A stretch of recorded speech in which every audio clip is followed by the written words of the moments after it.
Welcome to Deafblind Information Australia's fourth webinar in our introductory series. I acknowledge the traditional custodians of the land on which I am presenting today, the Whadjuk people of the Noongar Nation. I also wish to acknowledge the people of all the other lands from which our participants are dialing in today. I pay my respects to their elders past, present and emerging, and our community members with deaf blindness. This training series was made possible by an NDIS Information Linkages and Capacity Building, or ILC grant.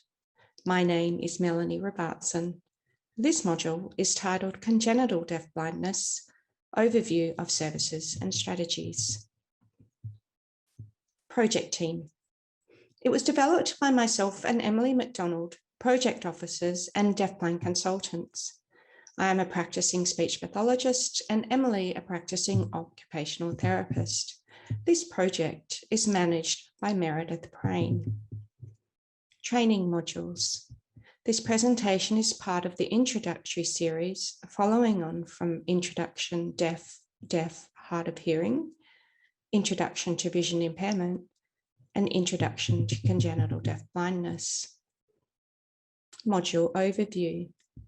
The module will explore the evidence base for interventions in congenital deafblindness, services in Australia, assessment tips, and provide an overview of intervention strategies. Evidence base. Where are we at? Best practice intervention.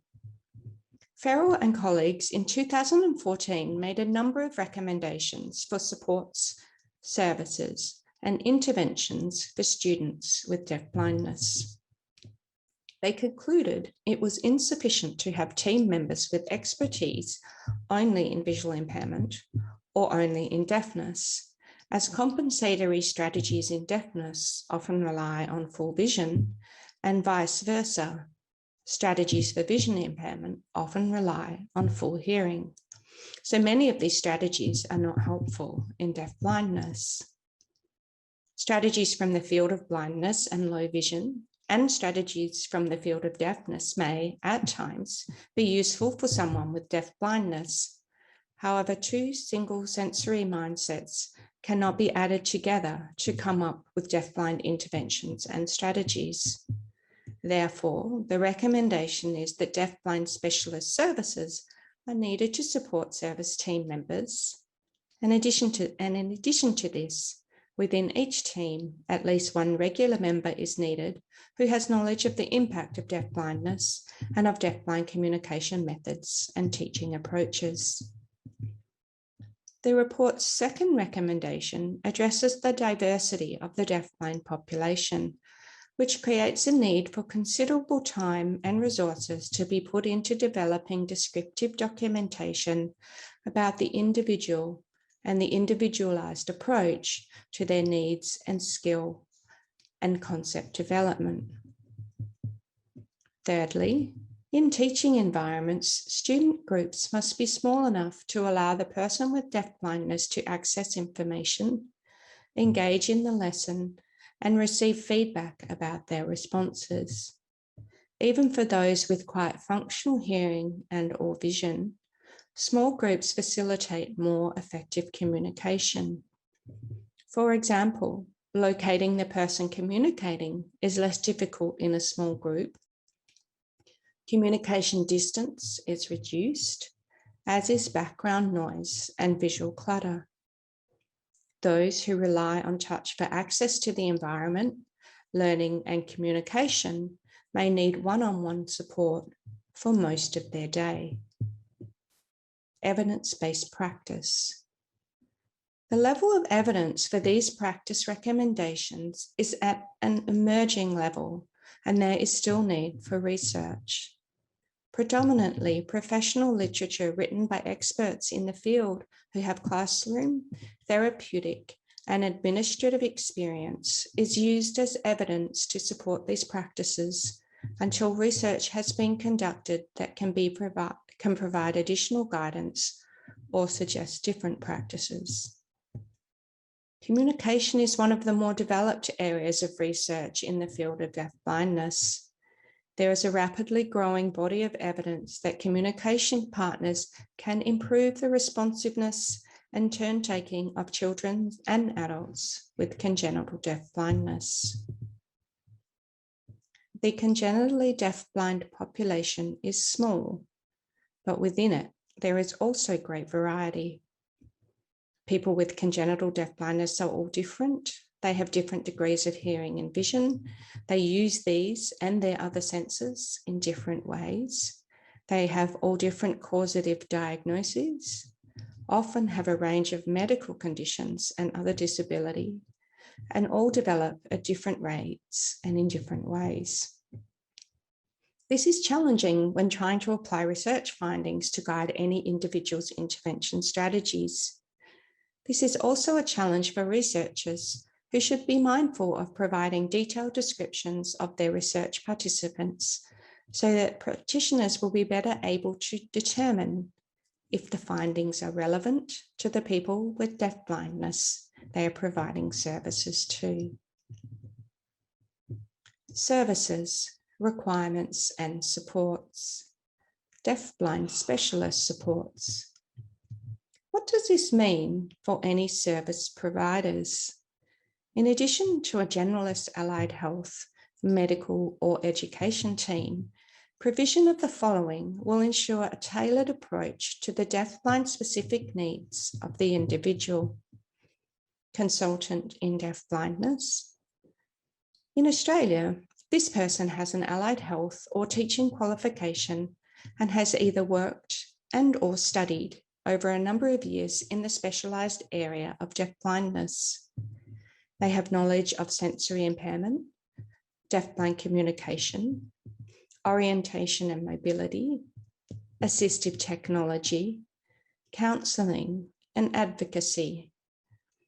They will work with professionals in these different areas to achieve deafblind specific solutions that are appropriate for each individual.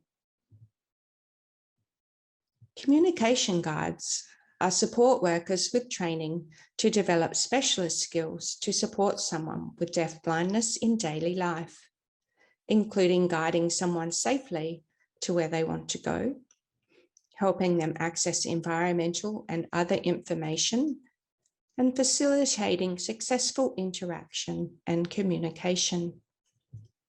Some may be more familiar with the term intervener, which is a term used more in the Americas and Europe. Interveners may also have training in developing early communication and social interaction skills, which is a skill set that is often required when working with someone with congenital deafblindness. Specialist teachers in deafblindness are teachers with extra qualifications in sensory impairment and have undergone further training in deafblindness. They consult with a child's education team to ensure the in-school environment and information is accessible and help teachers develop an individual curriculum and assist with provision of customised resources and technology for this. The education team is also likely to work with the deafblind consultant to ensure consistency with home and community life. On a day-to-day basis, those providing services to people with deafblindness should liaise closely with the consultant in deafblindness and also have some deafblind awareness training and knowledge. This may include an orthoptist, an audiologist, an orientation and mobility specialist, an allied health team, a medical team, a sign language interpreter. More information about these roles can be found under the services menu of the Deafblind Information Australia website.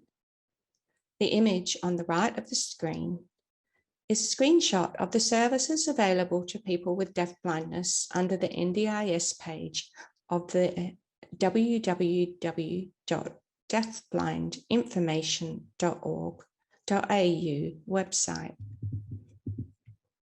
It includes an image from the deafblind consultant video of the two consultants in deafblindness sitting side by side in dark navy tops.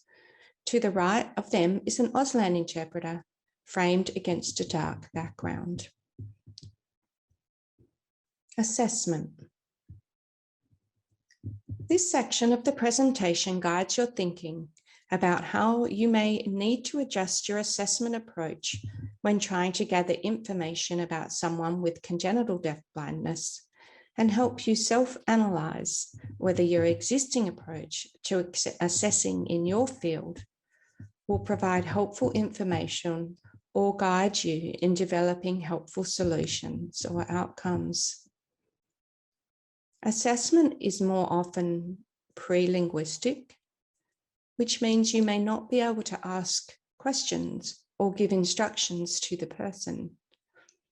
Information is gathered by observing the person in familiar environments and also doing familiar things and interacting with familiar people.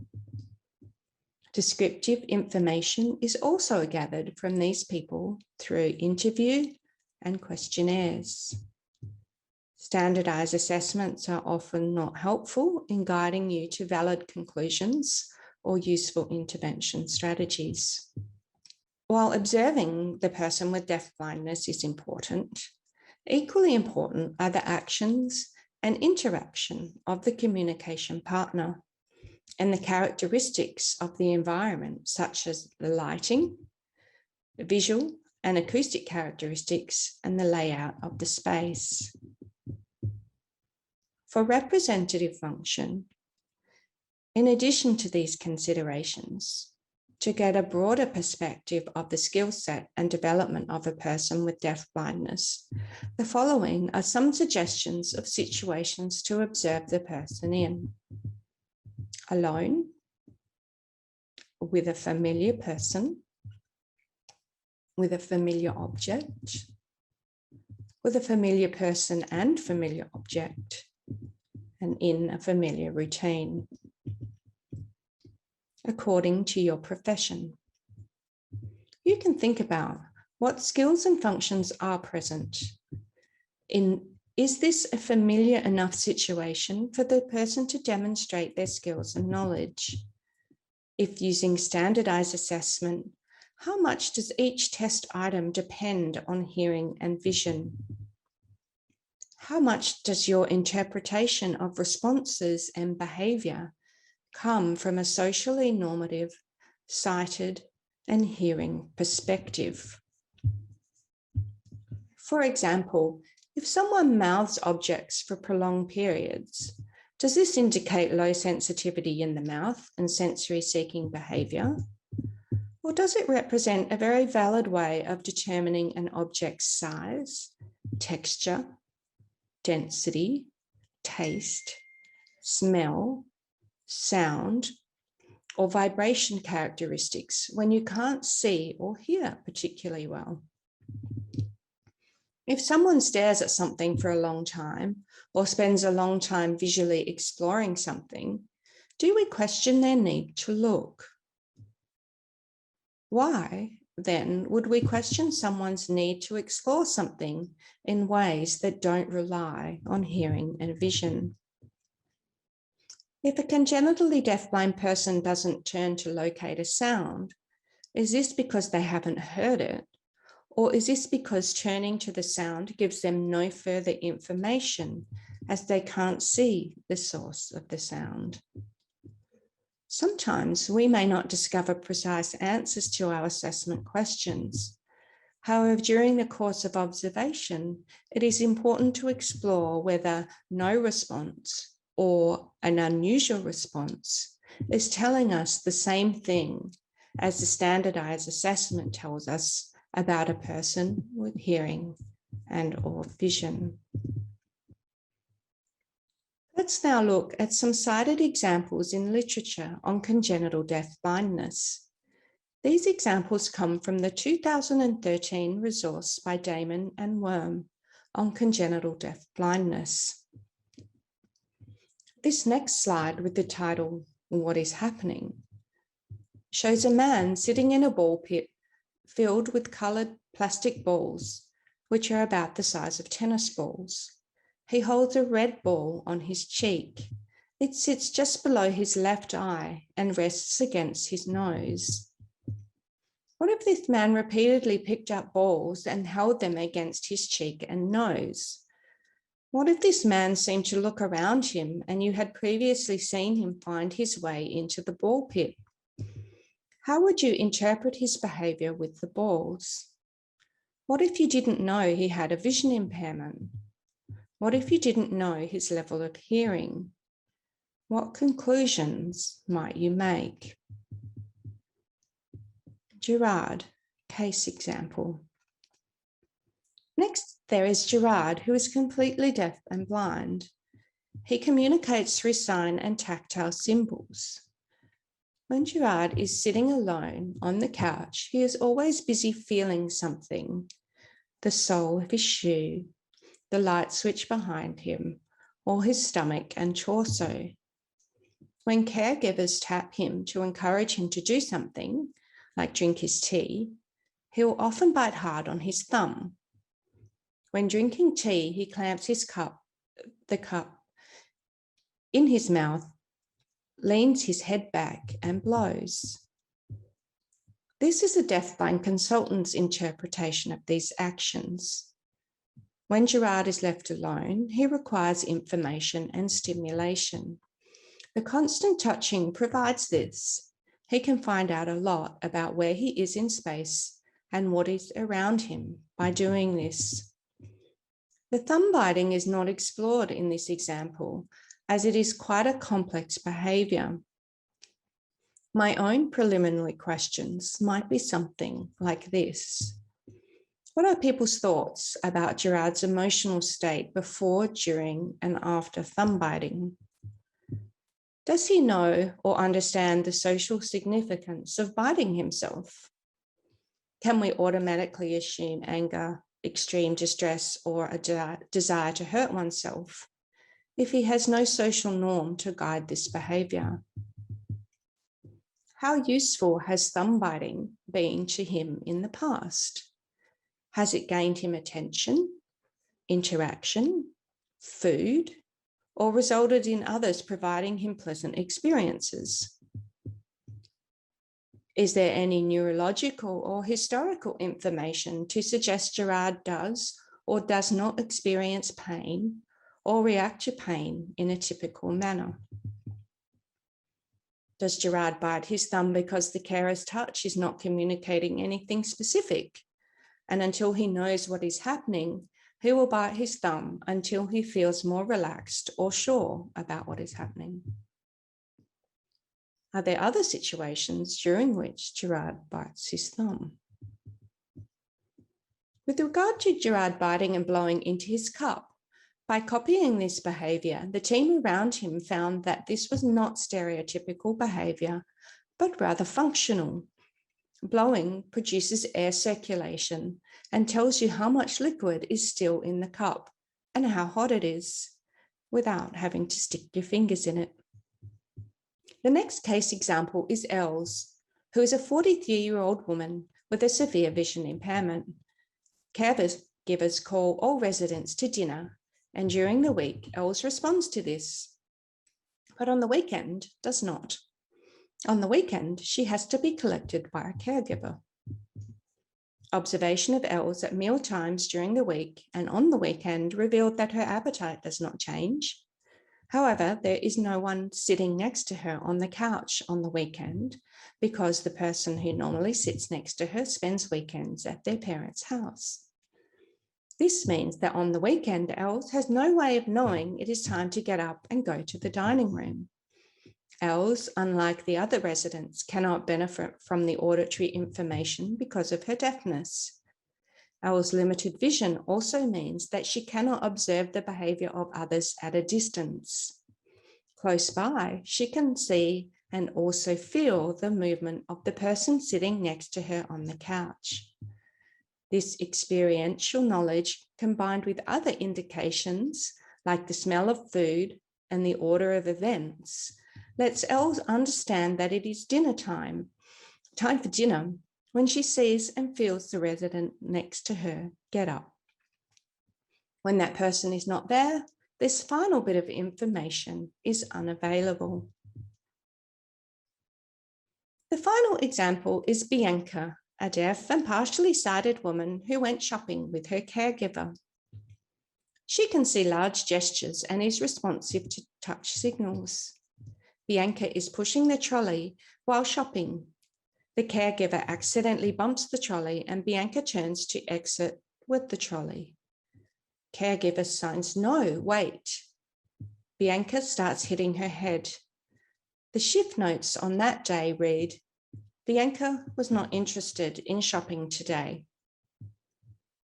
Here is another interpretation of the same event.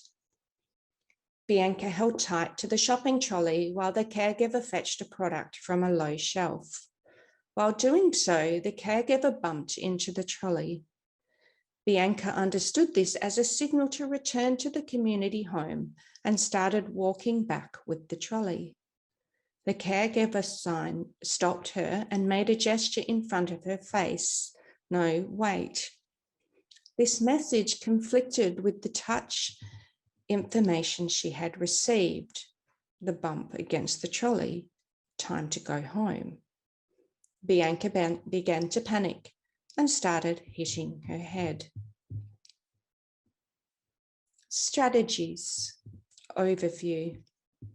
This overview provides not specific solutions, but rather a process to guide your thinking about the world knowledge and skill development of someone with congenital deaf blindness. Safety, security, well-being. Firstly, to provide safety, a feeling of security, and to support well-being, we must firstly spend time thinking about the health and potential sources of pain in that person's life.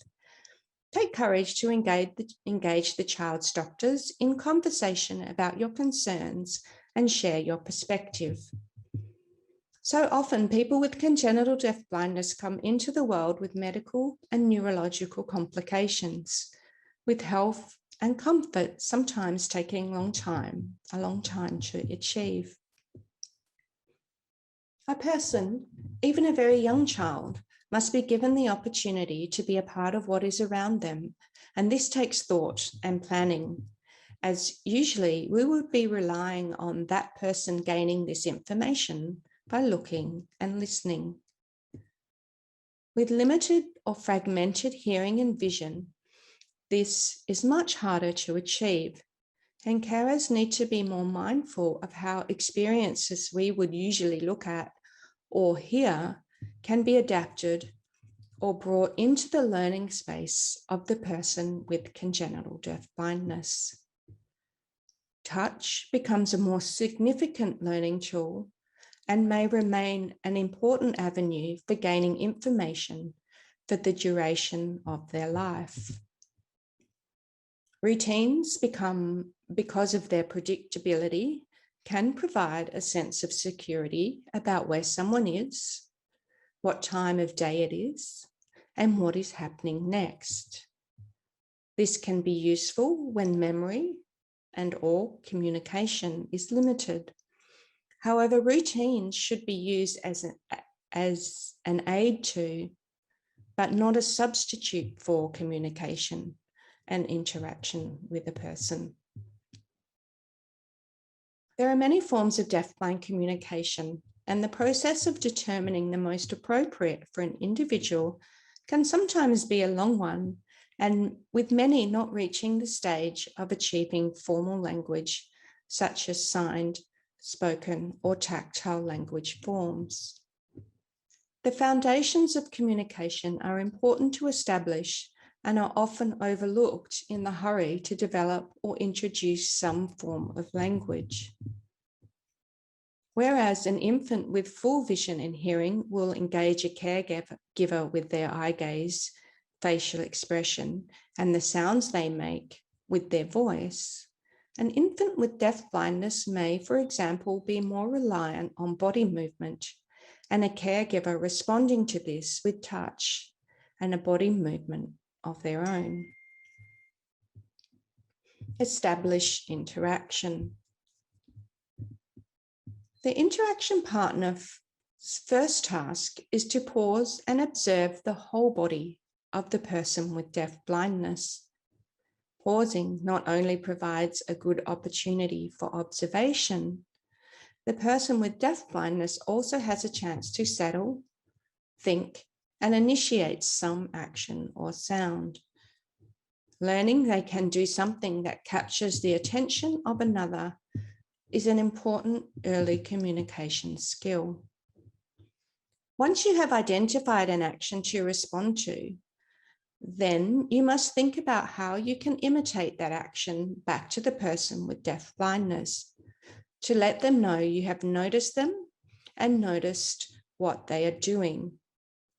This is the equivalent of, for example, making eye contact, nodding your head to acknowledge someone, returning a smile, or cooing back to an infant who is making noises with their voice.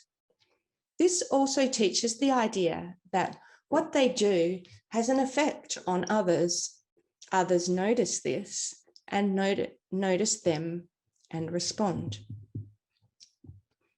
The imitation of action can be matched or be imitated in various ways and could include any or all of the following: the strength or pressure of the action, the speed of the action, the rhythm of the action.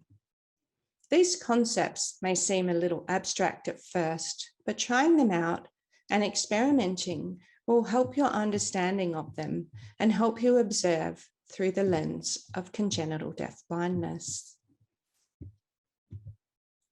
Facilitate concept development. Once you have established a way of sharing experiences and developing these conversation-like interactions of movement, you have an avenue to add in experiences and information from the world around the person. This is extremely important if the person with deaf blindness is going to develop an understanding of the world beyond their own body, the world beyond their fingertips. Facilitating concept development is dependent on the person with congenital deaf blindness accessing a range of experiences and the environment in which they occur, having the opportunity to use their senses other than vision and hearing, and having the opportunity to make the most of any functional vision and hearing they have. Engage the other senses. When we think about an everyday experience, we also spend time thinking about not only how that experience looks or sounds, but how it feels on the body: temperature, pressure, texture, what the movement and body position feels like. Can we incorporate these opportunities into experiences that are traditionally visual or auditory experiences? For example, when you enter a room that a congenitally deafblind person is in, can you use the sense of touch to let them know you are there and to let them know exactly who you are? What about if you move them to a different place? How can you let them know where they are? Do different places or things feel different or smell different? Have you set situations and environments to be recognizably different in these ways? Perhaps they are naturally different, and we just need to recognize this ourselves so we understand what the person with congenital deafblindness might be using to recognize the difference. Is there any way to let them know where smells in space are coming from? Or can time be spent exploring smell as an alternative to the missing senses? Is adding a taste aspect to the experience helpful or meaningful? Are they seeking these experiences and being allowed to explore in this way? Support residual vision and hearing. Where possible, do you know what the level of functional vision and hearing are and how you can support these through modifying the environment and materials and the use of assistive technology? Professionals with expertise in these areas, in conjunction with the deafblind consultant, can help you determine the answers to these questions. Let's consider a common daily experience of a young child's bath time and think about all the aspects of this experience we take for granted because we can see and hear them. How does that child develop any concept of where the bathroom is? How will they know how big the bathroom or the bathtub is? How will they learn that a bathtub needs to be filled with water and that water comes from a tap and can be different temperatures? How will they learn where the sweet smell and lather comes from? Will they have the opportunity to learn how to lather the soap and rinse it off themselves? How will they learn that if they kick in the bath, the water goes all over the floor and the person helping with the bath gets really wet? How might you facilitate this learning? If the child can sit in the bath by themselves, how will they know that you are still there? How will they know bath time is over? Or how will you know they have had enough? How will they learn how the water gets out of the bath? How do they know where the towel is kept and where it goes after they are dry? What's important is that we start thinking through day-to-day experiences and identify opportunities for developing world knowledge and understanding of events that surround them. Rather than life being a series of events that just happen or that people do to them, how can they be informed about these life experiences and how can they be an active part of them? Introduce language. The last slide in this presentation is titled Introduce Language. It shows a young girl with deafblindness and her teacher playing with a blue fan. The girl's left hand lays over the teacher's hand to follow the movements of playing with the fan. The girl's right hand lays over the teacher's other hand so she can feel the teacher's sign language. Decisions about communication methods and forms of language will also need to be made. While many people with congenital deafblindness may rely on others to understand their body movements, facial expression, and vocalization to determine what the person might be thinking, feeling, or experiencing, there are other methods that can be used to take this development further. Often, the first of these to be used are touch cues, which are signals made onto the body or are felt on the body to indicate something is about to happen. For example, tapping on the hip bone might indicate time for a nappy change. A tap on the shoulder might indicate someone is here. A tap on the pram that is felt as vibration in the body indicates we're going to move from here now. This helps build understanding, prepare someone for an event, and build comprehension and thinking skills that enable them to establish links and recognize patterns between different sorts of touch cue and their respective outcomes. Objects presented for the person to feel and possibly look at give the person a clue that some event or activity associated with that object is going to occur. For example, presenting a towel might indicate we're going to go for a bath now. Conversely, the person with deafblindness presenting the towel to the caregiver might be a way of communicating they want a bath. Repetition and consistent use of touch cues and objects builds this understanding and the ability to recognize patterns and links. Sign languages and gesture can be used in different forms depending on vision levels and can be accessed by seeing them or seeing them but with modifications such as distance away or what background the signs are set against. If functional vision is not sufficient, signs may be offered via touch. There are a few forms of signing involving touch. The convention here is not to control the hands, but rather have the person with deafblindness lay their hands over the signer's hands to feel the movement, location, and hand shapes. A person may have a degree of functional hearing and vision that allows them to use lip reading to access speech. They may have enough hearing, well-suited hearing technologies, and adequate movement and cognitive skill to facilitate speech development.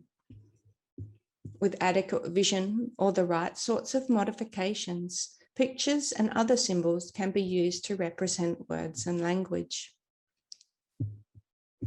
That concludes this module. References. References for this presentation can be found on the following 5 slides. A Word document of references will also accompany this video on the Deafblind Information Australia website, which is located at www.deafblindinformation.org.au. Project officers can be reached by email at info@deafblindinformation.org.au.